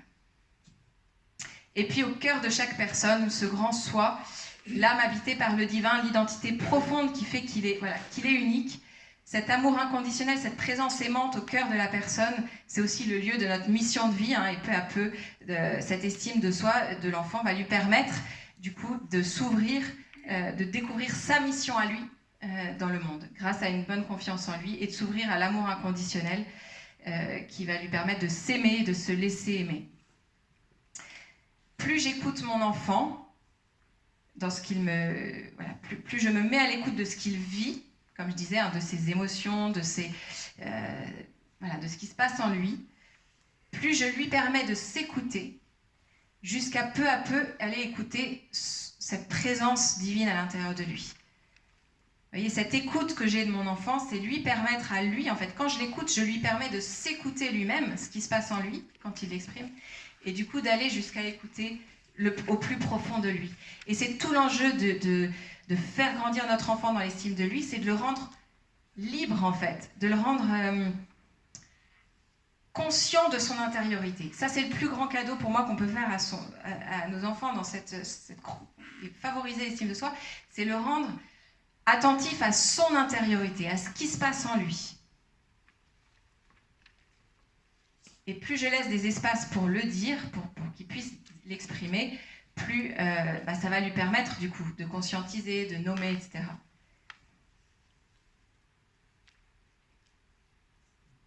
Et puis ça nous donne aussi de savoir qu'au cœur de la personne, il y a cette présence aimante qui fait confiance et que notre enfant, il a tout en lui en fait. Vous voyez, ce grand soi, c'est un lieu de ressources. C'est avoir confiance qu'il a tout en lui pour guérir de ses blessures, pour s'il y a eu une peine de cœur, il a tout en lui pour rebondir, vous voyez, pour se reconstruire, La nature est tellement bien faite, ça aussi, c'est... J'entendais... J'avais déjà fait tout ça, mais j'entendais Pascalide qui confirmait en fait en disant mais le Créateur est tellement bien, enfin il fait tellement bien les choses. En fait, comment on pourrait croire que notre Créateur nous laisse sans ressources à l'intérieur pour guérir de nos blessures, de nos souffrances. Donc c'est nous aussi de faire confiance que notre enfant, quand il exprime, c'est dur comme parent d'entendre un enfant qui exprime une déception, une frustration, un chagrin.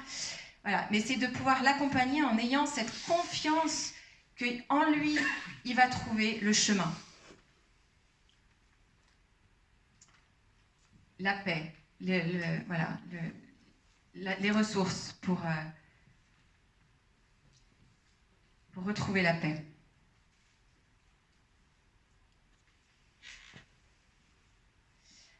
Alors on va rentrer maintenant dans la feuille que je vous ai mise sur les chaises. Alors il y a plus de monde que ce que j'avais...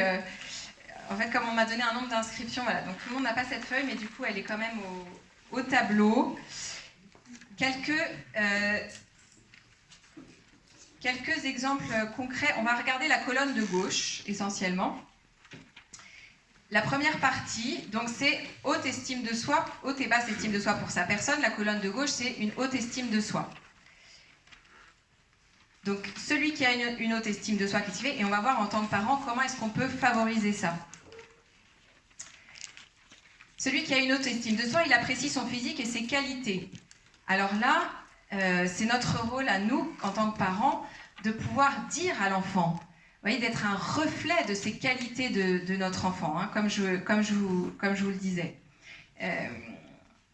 C'est ça qui va pouvoir lui permettre d'avoir un jugement intérieur favorable sur lui-même. C'est aussi ce qui va lui permettre, s'il est conscient de ses qualités propres, de ne pas se comparer à l'autre. Vous voyez, si vous avez conscience de vos qualités personnelles, vous pourrez apprécier celles des autres sans vous sentir inférieur. Donc c'est ça aussi, en appréciant les qualités de vos enfants, chacun pour ses qualités propres, vous leur permettez entre eux de ne pas se comparer. Vous voyez, mais c'est vous déjà d'avoir ce regard sur eux. Ils sont différents, j'apprécie telle qualité chez l'un, telle qualité chez l'autre, voilà. Et sortir de cette comparaison. Alors là, ce que je vous propose, c'est de... Alors, ça va être trop long, mais d'exprimer à votre enfant une qualité. Vous avez nommé déjà une marque d'affection, une marque d'attention. Là, c'est juste de prendre conscience quand vous posez votre regard sur votre enfant, quelle qualité vous voyez en lui. Vous pouvez juste en noter une par enfant déjà ce soir et vous pourrez allonger la liste, bien sûr, plus tard. Mais voilà, nommez une qualité que vous appréciez chez lui, une qualité de sa personne, et s'il reste un post-it que vous n'avez pas utilisé, vous pouvez formuler un message en « je », voilà, de dire bah voilà, ce que j'apprécie chez toi, c'est ça. Et je vous ai mis des exemples, c'est ton optimisme, c'est le fait que tu sois ordonné, patient, ta douceur, ta joie, ta créativité, ta générosité, ton attention aux autres, sportif, positif, drôle, organisé, malin, serviable, autonome, affectueux, etc. Je vous laisse quelques minutes juste pour que vous puissiez identifier, voir, poser ce regard sur vos enfants et voir quelle qualité vous voudriez lui refléter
Alors j'ai envie de vous dire, n'attendez pas le mariage de vos enfants pour leur dire tout le bien que vous pensez d'eux. Voilà, ça peut être vraiment une habitude, à prendre. Alors, n'a pas tendance à se comparer aux autres.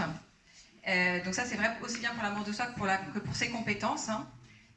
N'a pas tendance à se... Alors, je vous remets pour ceux qui n'ont pas le tableau. Hop. Voilà. N'a pas tendance à se comparer aux autres. Ça, c'est ce qu'on a vu. Hein. De nous-mêmes être les premiers à sortir de cette comparaison. Mais là aussi, hein, pensez-y pour vous-même. Est-ce que vous êtes... Voilà, dans vos jugements intérieurs, vous sentez que vous avez tendance à vous comparer aux autres. Est-ce que ce que les autres pensent, c'est un critère important pour vous? Vous voyez, ça, c'est voilà. Juste de prendre conscience de ça, parce qu'encore une fois, du coup, votre enfant, il va grandir dans par rapport à ce qu'il reçoit. Donc, pouvoir encourager sur ses progrès, je trouve que moi, c'est ça ce que j'ai retenu de ce truc-là, le fait que la comparaison à soi, c'est celle-là qui est intéressante. Voilà. Là, j'ai un enfant qui rentrait d'une compo d'histoire. Il m'a dit, mais maman, là, j'ai rien. La composition, on me l'a rendue, j'ai tout raté. Enfin, j'ai la moins bonne note de la classe, etc.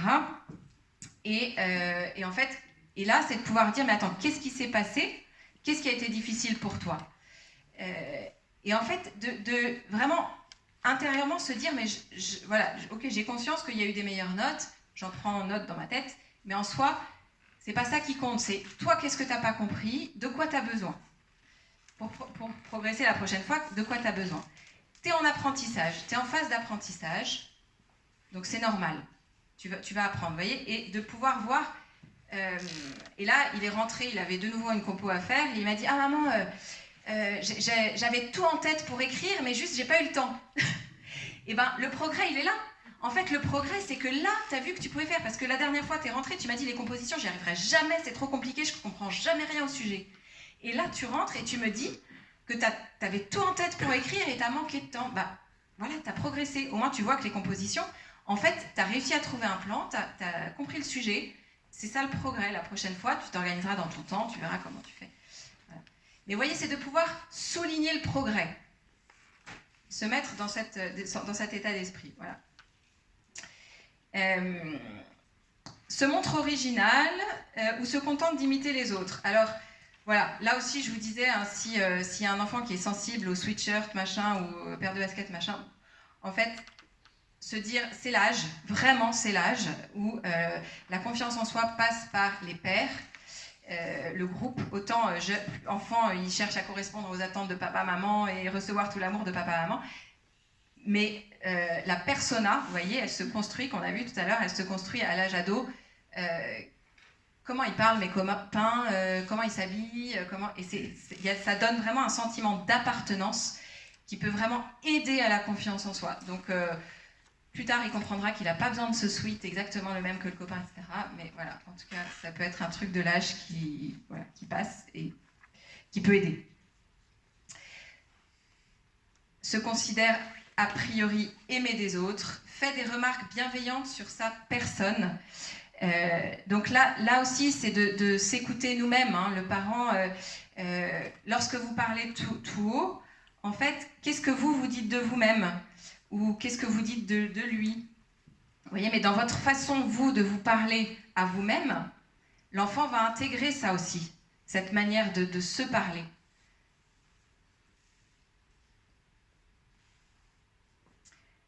Voilà, donc il y a ces deux choses-là. C'est déjà prendre conscience de comment moi je parle, et puis de donner aussi des remarques bienveillantes pour que l'enfant puisse se les donner à lui-même. Écoute les critiques des autres et les juge pertinentes ou non.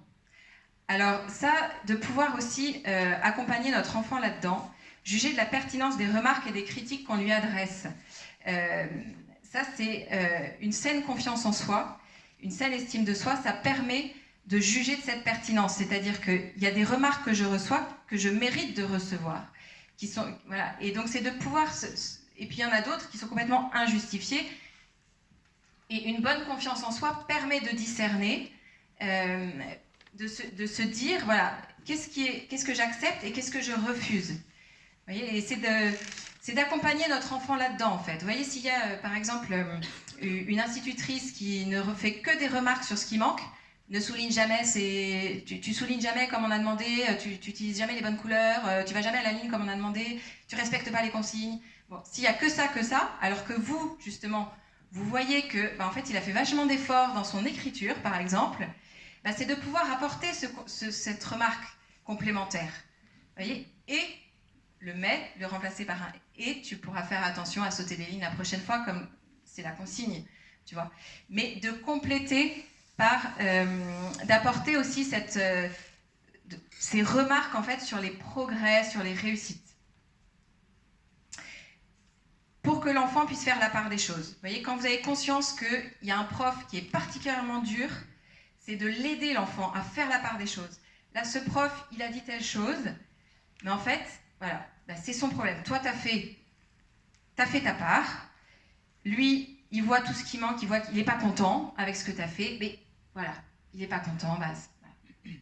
Toi, en tout cas, objectivement, je vois que tu as fait le meilleur de toi, tu as donné le meilleur de toi, et donc, il t'a engueulé, mais voilà, tu laisses passer, en fait. Vous voyez, mais c'est nous d'avoir cette solidité de dire à l'enfant ce qu'il est juste ou pas, d'entendre. Si il reçoit une croix parce qu'il a bavardé et que vous l'interrogez, en fait, qu'est-ce qui s'est passé ? Oui, je parlais avec mon voisin. Ok, donc là, il n'y a rien à dire, en fait. C'est la conséquence de ton acte. Voilà, tu voulais pas avoir de croix, fallait pas parler. Et le prof n'est pas terrible quand il fait ça. C'est juste la conséquence de ton acte. Mais vous voyez, c'est d'avoir, en fait, d'être attentif à ce qui est juste ou pas, ce qui est excessif ou pas, et ce à quoi est sensible votre enfant, du coup, de pouvoir l'aider s'il y a un prof où ça ne se passe pas bien, de dire, ça arrive d'avoir un prof qui est comme ça, qui réagit comme ça, tu laisses passer l'année, on s'en fout de ce qu'il dit, de toute façon. Vous voyez, mais en fait, c'est par rapport à vous, bien sûr, votre estimation de la situation et de ce prof, mais ça peut arriver, et plutôt que de laisser notre enfant sous stress, du coup, à cause de la pression que met ce professeur, c'est de créer cette distance. Voilà. Toi, tu fais ta part en faisant de ton mieux, en apprenant ton cours. Voilà. Et si tu as une mauvaise note, mais en fait, c'est pas grave. Si tu as fait du mieux que tu pouvais, c'est ça qui compte. C'est aussi de connaître, du coup, les compétences, les capacités de nos enfants un petit peu. Vous voyez, de savoir est-ce que mon enfant, il est capable. Si 13, c'est bien pour lui, mais j'en ai rien à foutre de la moyenne de la classe, en fait, même si elle est à 16. En fait, lui, ce qui compte, c'est qu'il fasse le mieux de ce qu'il peut, bien sûr. Mais voilà, par rapport à lui-même, toujours. Vous voyez, sortir de la comparaison aux autres. Plus il va aller vers là où lui, ses compétences, qui sont peut-être différentes des autres, plus il va se trouver aussi, et trouver sa place, en fait, avec ses compétences, plutôt que de chercher un truc qui ne lui correspond pas. Voilà, donc juger de cette pertinence des remarques, pour certains, c'est d'apprendre à écouter les remarques, apprendre à écouter les remarques désagréables à entendre, et d'avoir cette confiance en soi qui permet de se remettre en question, de se dire, oui, là j'ai fait une bêtise, qu'est-ce que je peux faire pour réparer ? Là, je me suis plantée, qu'est-ce que j'apprends de cette erreur ? Voilà, c'est ça, juger de la pertinence. C'est que parfois, il y a des remarques, voilà, c'est désagréable, mais il y a quelque chose de vrai. Et la confiance en soi, elle permet d'entendre ça parce que c'est sur mon agir, c'est pas sur mon être. Vous voyez ? Je fais la distinction entre l'agir et l'être. Et donc, dans l'agir, je peux bien sûr... voilà, c'est par exemple cet exemple de Clément qui, dès qu'il reçoit une critique sur son comportement, sur un truc qu'il a fait ou dit, etc., tout de suite, il fait une confusion intérieure avec sa personne et du coup, il réagit en disant « De toute façon, personne ne m'aime ici, tout le monde préfère un tel. » Donc là, en entendant ça, clairement, on entend une confusion entre l'être et l'agir. Et là, c'est important de rectifier, de dire « Mais attends, Clément, en fait, là, la remarque, elle était sur ta manière de me parler. Ça n'a rien à voir... moi, je t'aime quand tu me parles bien et quand tu me parles mal. Je t'aime, par contre, je ne tolère pas que tu me parles mal. Alors, je te demande de me parler correctement. » Vous voyez, mais c'est nous d'aller casser cette confusion entre l'agir et l'être. Parce que du coup, l'enfant, sinon, il s'enferme dans sa situation de victime. Personne ne m'aime, de toute façon, tout le monde préfère l'autre. Et du coup, il n'est même plus acteur de quoi que ce soit. Il n'entend plus les remarques, il ne va pas chercher à progresser. Alors que oui, il y a quelque chose là, il y a un comportement à corriger. Mais c'est le comportement. Ça n'enlève rien à tout l'amour que j'ai pour toi. Mais cet enfant, il a peut-être besoin de réentendre ça. De réentendre ça.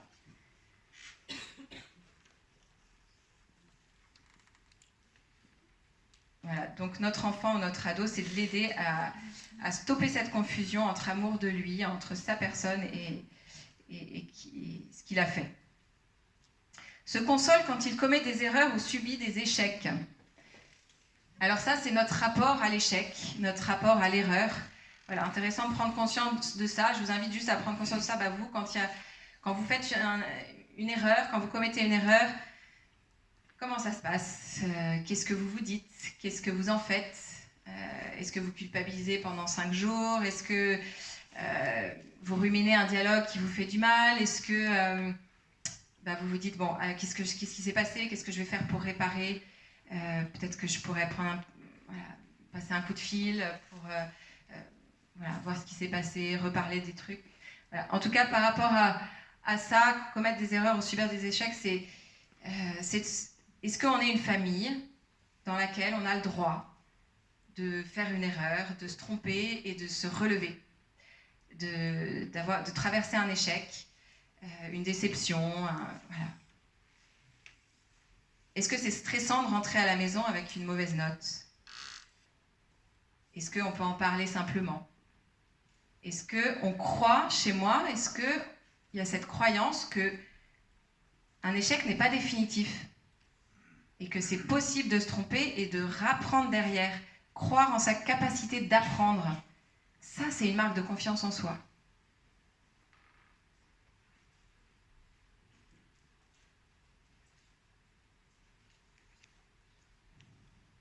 Donc des questions qui peuvent aider dans les situations d'erreur, c'est voilà, comment tu vas faire pour réparer cette erreur? Ce qui peut aider après un échec, c'est qu'est-ce qui s'est passé? As-tu compris la correction du devoir que tu as raté? De quoi tu aurais besoin pour réussir la prochaine fois? Allez, donc la confiance en soi, elle va augmenter quand le jeune croit qu'il a le droit de se tromper. Et qu'il peut apprendre de ses erreurs, en fait, que ce n'est pas définitif. C'est ça qu'elle rend possible, la confiance en soi, de reconnaître ses erreurs et d'apprendre quelque chose de ça. Je crois que j'avais mis... non, c'était après. Non, on va rester là-dessus. Voilà, multiplie les métaphores épanouissantes sur la vie, hein, c'est ce que je vous disais. Est-ce que dans la famille, on entend plutôt, la vie c'est un chemin de possible, ou plutôt la vie c'est un chemin d'embûche? Qu'est-ce qui reflète, qu'est-ce qui rejaillit chez nous, chez vous? Rejette les fausses identifications qu'on lui prête ou accepte les fausses identifications dont on l'accable. Alors ça, c'est juste, je vous disais, vous voyez, de dire en je quand vous exprimez à votre enfant, le poids du tu et le poids du verbe être est très fort. Si vous pensez, vous, à une étiquette qu'on a pu vous donner quand vous étiez jeune ou que vous vous donnez encore aujourd'hui, ça peut être justement tuer l'aîné. Et du coup, dans mon rôle d'aîné, je sens le poids des responsabilités de tout ce qui va avec ce rôle aîné. Tu es flemmard. S'il y a cette étiquette qui est posée sur l'enfant, en fait, qu'est-ce qui va se passer? Mais il va se comporter comme un flemmard. Il n'a aucun intérêt à changer puisque vous lui avez mis l'étiquette. Donc il ne va même pas chercher à se comporter différemment. Parce que voilà, c'est comme ça qu'il est vu, donc aucun intérêt de se montrer différemment. Tu es timide. Vous voyez, tout ça, c'est des étiquettes qui peuvent empêcher à l'enfant d'aller développer des qualités complémentaires.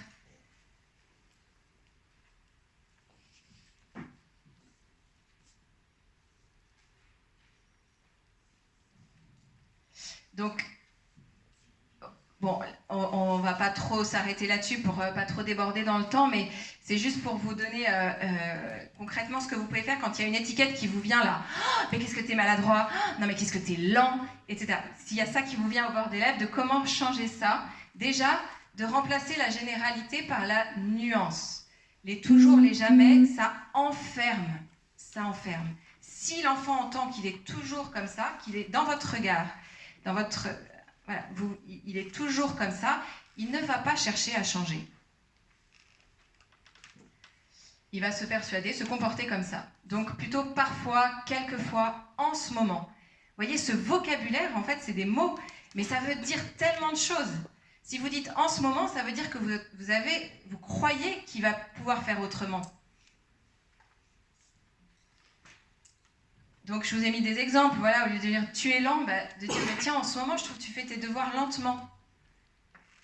Et puis ouvrir, mais qu'est-ce que, voilà, ou juste si c'est juste ça le message, mais sinon voilà, comment tu pourrais faire pour aller plus vite? Toujours cette histoire de distinguer l'identité et le comportement pour laisser la possibilité à la personne de ne pas s'enfermer dans un comportement, mais plutôt d'aller développer le comportement complémentaire. Le comportement, complémentaire. Voilà. Ah non, mais t'es flemmard, toi. Voilà. Mais au lieu de l'enfermer là-dedans, de pouvoir lui dire, j'ai l'impression que t'as un peu la flemme cet après-midi de faire un truc. Vous voyez, t'as la flemme cet après-midi. J'ai l'impression, quand je te vois, que t'as la flemme cet après-midi de faire quelque chose. En fait, c'est expérimentez-le pour vous, hein, mais sortir du verbe être, ça permet d'en rester au comportement et non plus, ça devient plus cette identité profonde de mon enfant, vous voyez, qui est bien plus large que ça. Donc poser un regard plus large sur sa personne et ses capacités, c'est l'autoriser à apprendre, à recommencer, à progresser, à développer la qualité complémentaire. De la rapidité par rapport à la lenteur, du dynamisme par rapport au côté flemmard, d'être adroit par rapport à la maladresse. Vous voyez, donc, voilà, des choses concrètes qui peuvent avoir une influence sur l'estime de soi de notre enfant. Voilà. Qu'est-ce que je voulais vous dire d'autre? Ah oui, un point important sur les émotions. Accepte ses émotions et sait les exprimer. Donc, je me remets là. Hop. Accepte ses émotions et sait les exprimer, ou bien refuse d'accepter ses émotions. Donc là, c'est tout le... je trouve, en tant que parent, je trouve que c'est un gros sujet, les émotions avec les enfants. Je ne sais pas comment vous vivez ça, mais voilà, nous, on en a un qui est très émotif. Et c'est tout un apprentissage d'aller accueillir ses émotions. Ça interroge aussi beaucoup sur soi. Moi, qu'est-ce que je fais de mes émotions? Qu'est-ce que j'exprime? Qu'est-ce que je ne m'autorise pas à exprimer comme émotion? Vous voyez, c'est aussi intéressant de se dire ça. Tiens, ma colère, qu'est-ce que j'en fais? Est-ce que je l'exprime? Est-ce que surtout je l'exprime pas?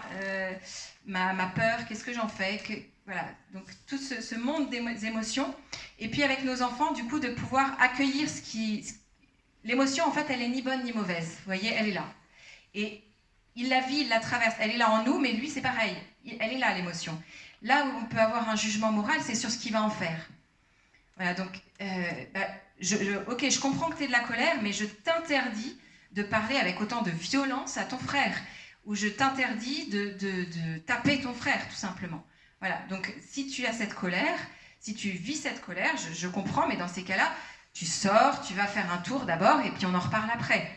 Mais vous voyez, il y a quelque chose de très physique dans l'émotion, et c'est de pouvoir autoriser l'existence de l'émotion, puisqu'elle est là, de toute façon, l'accueil de l'émotion, que votre enfant puisse reconnaître qu'il est aimable avec cette émotion. Vous voyez que en lui, il ne commence pas à se dire « Ah là, mais je suis une personne épouvantable, j'ai de la colère ». Mais non, en fait, c'est sain d'avoir de la colère. La colère, le message de la colère, c'est besoin de respect et de justice.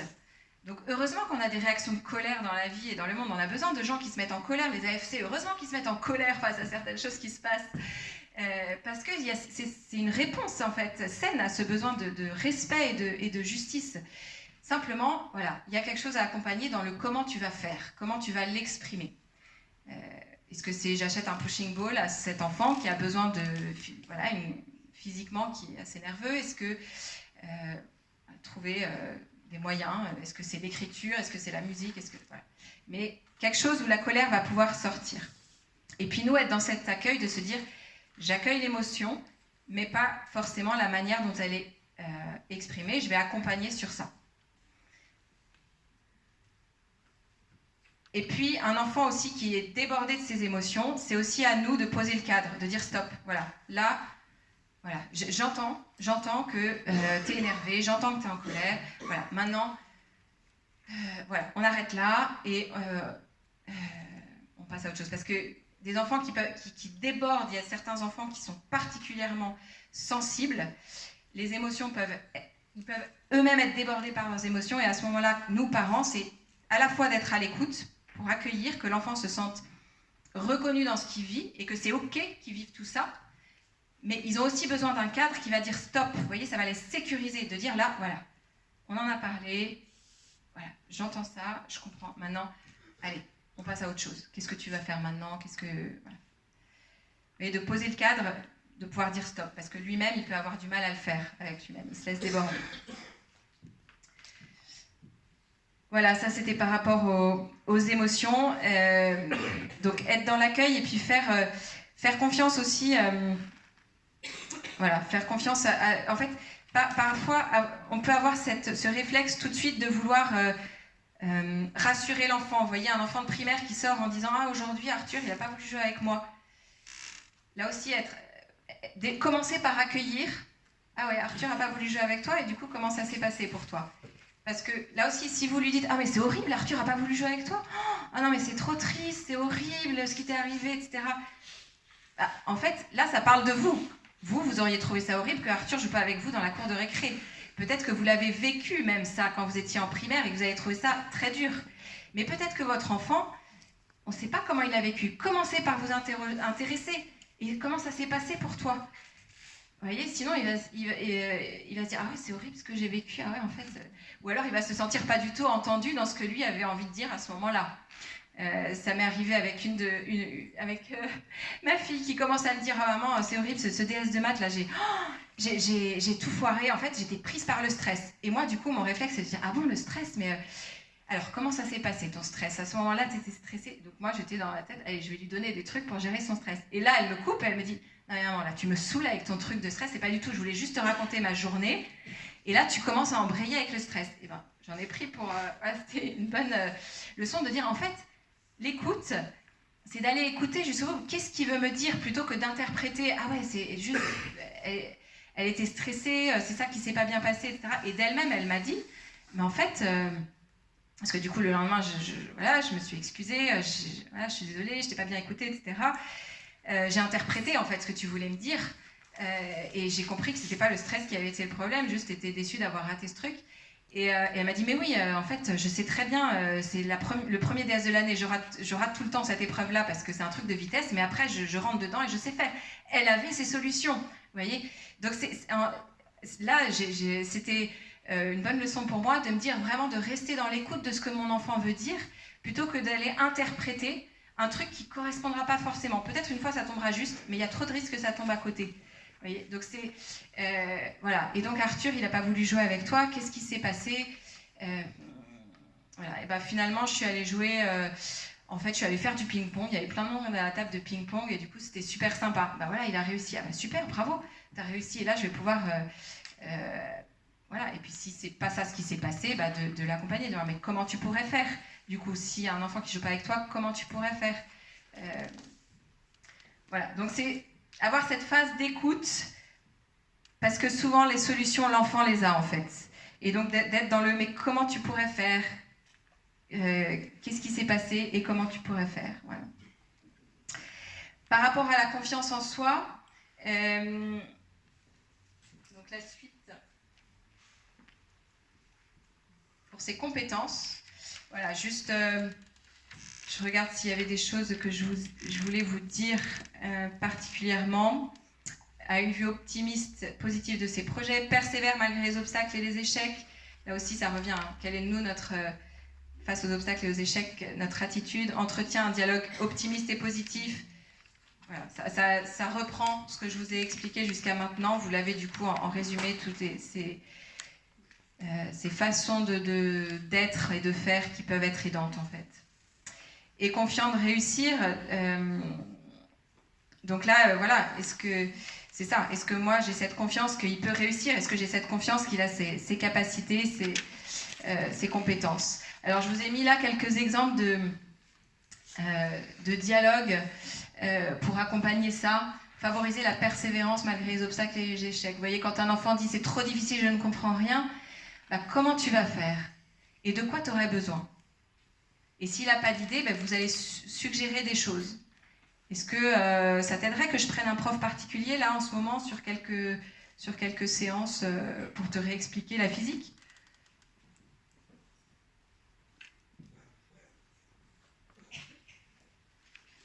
J'ai trop de travail, j'en peux plus, c'est nul l'école. Voilà, j'ai trop de travail, j'en peux plus. Alors ouais, tu as beaucoup de travail en ce moment, par quoi tu vas commencer? Vous voyez, c'est de pouvoir, quand l'enfant se fait une montagne d'un truc, c'est d'aller l'aider, l'accompagner pour prendre morceau par morceau. En fait, quand si je vois une baleine devant moi et qu'on me dit mange cette baleine, là ah bah non, c'est pas possible, en fait c'est beaucoup plus gros que moi. Mais par contre, si on me donne bouchée par bouchée, je vais me rendre compte qu'au bout de quelques temps, je l'ai avalée la baleine. C'est la même chose avec cette tonne de devoirs peut-être qui impressionne votre enfant, qui le paralyse même peut-être. C'est de prendre avec lui, s'asseoir avec lui et de faire petit morceau par petit morceau. Bah alors par quoi on commence? Et on coche sur l'agenda. Bah tu vois, ça fait déjà ça en moins. Et on continue. Et on prend ça. Voilà. De réduire, en fait, de réduire ce qui peut sembler une montagne insurmontable. Et le faire morceau par morceau, étape par étape. J'ai complètement raté. Qu'est-ce qui s'est passé? Mais c'est soi-même, vous voyez, ça demande en fait soi-même aussi de se dire intérieurement, il peut rater parce qu'il peut réussir derrière. C'est ça ce que je vais transmettre à l'enfant. Tu es en train d'apprendre. Ça peut arriver de passer par des ratés. Ce qui compte, c'est que tu comprennes les erreurs. Et voilà, et revenir aux besoins. Est-ce que tu auras besoin qu'on te réexplique? Est-ce que tu veux qu'on fasse cet exercice ensemble? Est-ce que la prochaine fois, tu veux que je te fasse réciter pour vérifier que tu as bien compris? Vous voyez, d'aller imaginer ce qui pourrait l'aider si lui ne trouve pas. Selon l'âge de l'enfant, il y en a qui vont dire tout de suite et il y en a qui voilà, on va suggérer. Vous voyez que dans ces phrases-là, je n'ai pas mis de pourquoi. Pourquoi tu as raté? Pourquoi tu as fait ci? Pourquoi tu as fait ça? Le pourquoi peut avoir quelque chose de bloquant. Par contre, le comment on va faire, ça ouvre.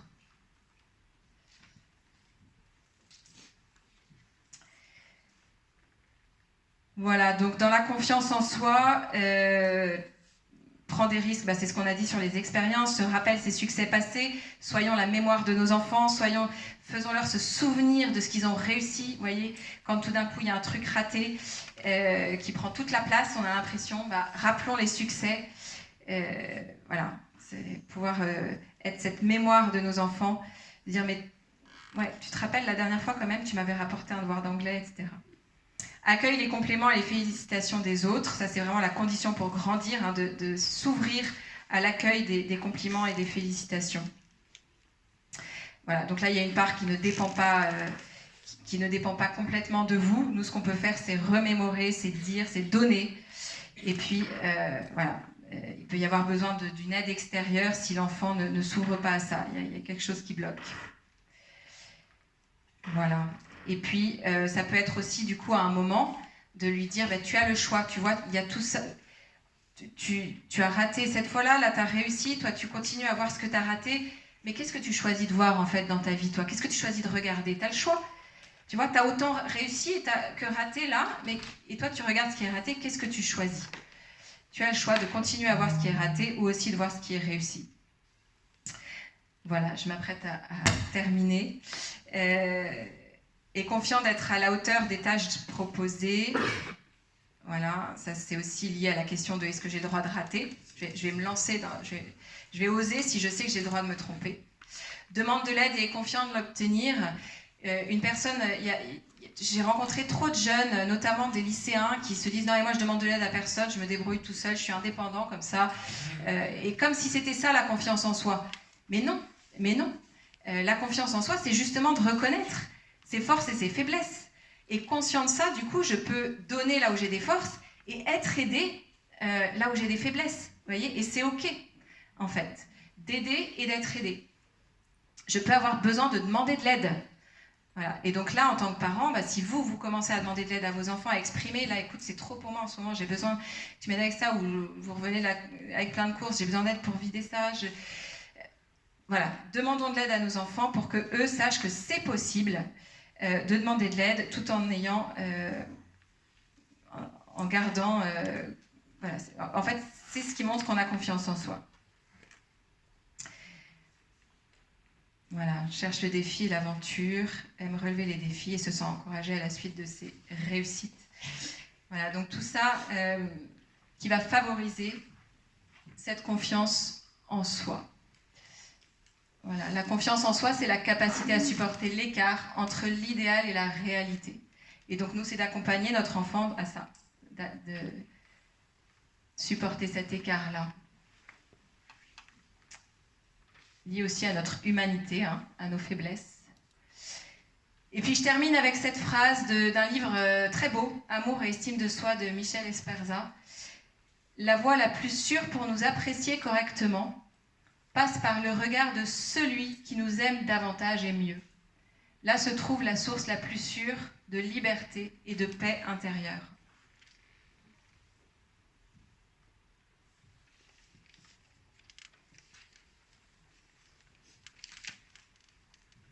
Voilà, j'ai envie de terminer avec ça et puis juste vous partager que voilà, pour que vous sachiez ce que je fais, en fait, je fais des conférences, mais vous voyez, c'est très court, en fait, ce temps qu'on a là, et les ateliers que j'anime, ça donne du temps pour aller justement prendre conscience de tout ce qui se joue à l'intérieur de moi, et pour soi-même, bien sûr, et ça a aussi des fruits pour nos enfants. C'est sous forme d'ateliers. Là, on commence vendredi, 3 jours. Voilà, c'est un petit groupe, il est encore possible de participer si ça pouvait, voilà, si ça répondait ça pouvait vous intéresser, mais 3 journées, on en fixera une 4e, c'est sur 4 jours en fait l'atelier. 4 jours sur l'estime de soi, l'affirmation de soi, l'ombre et l'estime du soi. Voilà. Et puis pour les collégiens, lycéens, étudiants, donc il y a des lycées dans lesquels j'interviens directement dans les classes, mais c'est assez rapide souvent. Et sinon, je les accompagne aussi en rendez-vous individuel, comme ça. Parfois, je les vois juste une fois ou 2, 3 fois, quand ça peut permettre qu'ils prennent conscience de quelque chose qui les bloque dans la confiance en eux, dans l'estime d'eux-mêmes, et voilà, d'avancer. Merci pour votre attention. Voilà, merci.